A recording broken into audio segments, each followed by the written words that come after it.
Yang ini normal, kita senang nak jumpa kat mana-mana. Kulit merah, isi merah. Ni tengok.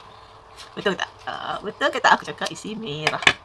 1, 2, kan betul?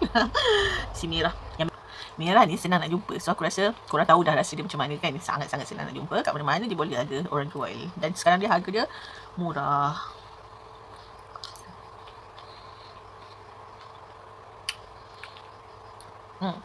Yang merah ni dia ada rasa masam sikit.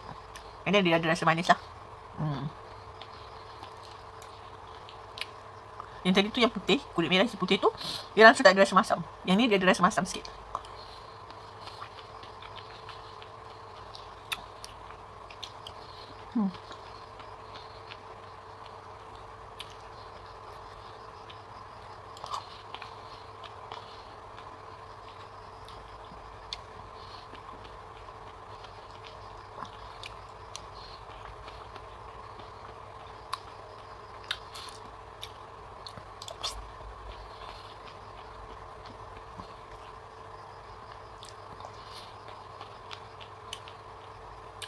Makan yang merah untuk jadi merah.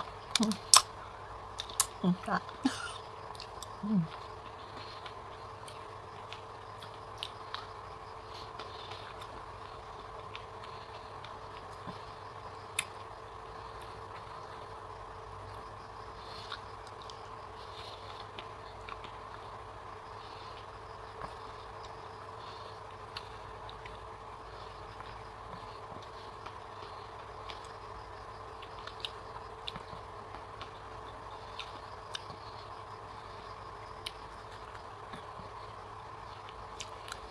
Habis.